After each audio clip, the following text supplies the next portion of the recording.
কোচবিহারের বুথে তুমুল উত্তেজনা, টাকা বিলির অভিযোগ বিজেপি প্রার্থী নিশীথ প্রামাণিকের বিরুদ্ধে। অভিযোগ ঘিরে মুখোমুখি দুই শিবির।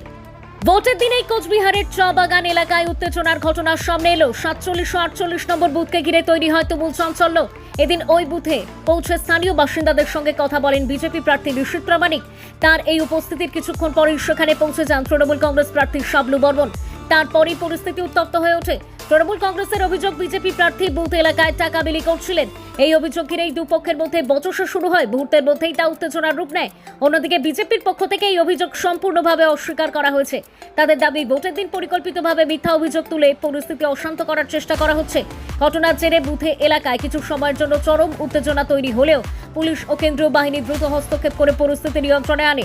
যাতে ভোট গ্রহণ প্রক্রিয়া নির্বিঘ্নে চলতে পারে তার জন্য নিরাপত্তা আরও জোরদার করা হয়েছে।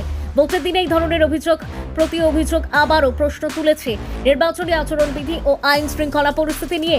সব মিলিয়ে কোচবিহারের এই ঘটনা স্পষ্ট করে দিচ্ছে, ভোটের লড়াই যত এগোচ্ছে ততই বাড়ছে উত্তেজনা। এখন নজর প্রশাসনের পদক্ষেপ ও তদন্তের উপরে। ঘন্টা কেন, আমি পুরো সারাদিন আমি একটা বুথে থাকতে পারি, এটা আমার রাইটস আছে।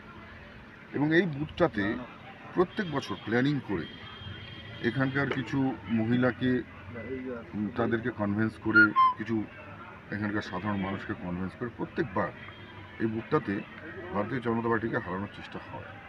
এবার ওদের ওই প্ল্যানিংটা আমি ধরে ফেলেছি, যার জন্য জারি জুরি শেষ হয়ে গেছে। এবার ক্যান্ডিডেট কি করবে? তৃণমূলের তো এমন ক্যান্ডিডেট যিনি নিজের স্ত্রীর পেটে লাথি দিয়ে নিজের গর্ভাবস্থার শিশুকে পঙ্গু বানিয়ে দিয়েছে। এটা আমার কথা নয়, এটা ওনার স্ত্রীর কথা। তো তাদের কি মানসিকতা থাকতে পারে? দে আর লাইক স্ট্রিট ডগস। এখানে এসে ঘেউ ঘেউ করছে। কিন্তু মনে রাখবেন, আমি বলে দিয়েছি পুলিশকে, যতক্ষণ এটা স্লোগানিং চলবে ততক্ষণ যাবো না। স্লোগানিং স্টপ হবে, আমি আরামসে সামন দিয়ে বুক উঁচু করে যাব। তারপরেও যদি কেউ পেছন থেকে একটা স্লোগানিং হয়, আবার করে আসবে। দাদা